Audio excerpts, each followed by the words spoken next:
Tonight, CBS 4 on your side has the investigation records that show the nursing home, Mountain View Health and Rehabilitation, has a history of abuse allegations and negligence even before the pandemic began. CBS 4 at 10's J.Lo Washington has been following this story closely. She's live in central El Paso with what records show the facility staff are doing wrong. The Texas Department of Health and Human Services tells me that it's been actively investigating this facility. Now, reports show that Mountain View has not been doing what it needs to prevent or even stop the spread of COVID-19. And now from these reports, we know that it is violating several federal requirements.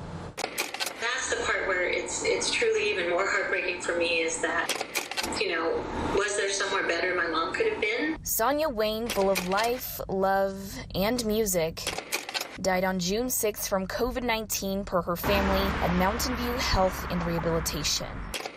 This came just a day after her daughter, Jonna Brickley, says staff told the family she was doing fine. Your parental care is dependent on what someone tells you. And if at the end, and then when your parents die and then you find out that there's potential that you've put them in a place that doesn't follow regulations, you feel like you've done this really horrible disservice to your parents.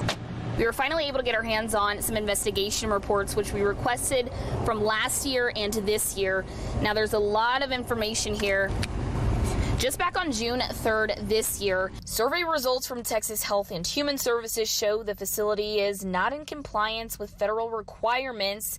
That's in regards to preventing and controlling the spread of COVID-19.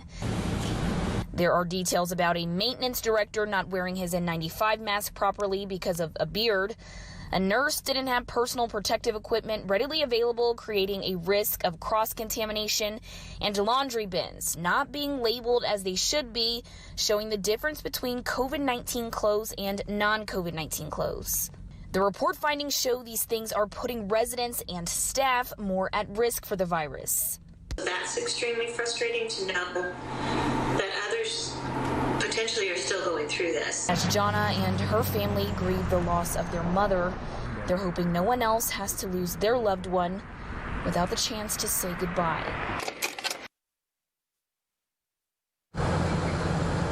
Now, we did reach out to Mountain View to ask them for comment regarding what we discovered from reports today, but we didn't get a specific answer back regarding that.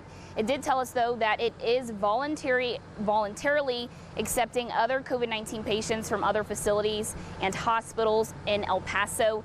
We reached out then to the agency who oversees all nursing homes to ask why, and we are still waiting to hear back. But as soon as we do, we'll update you both here on air and online. I'm live tonight in central El Paso, J.Lo Washington, CBS 4 at 10.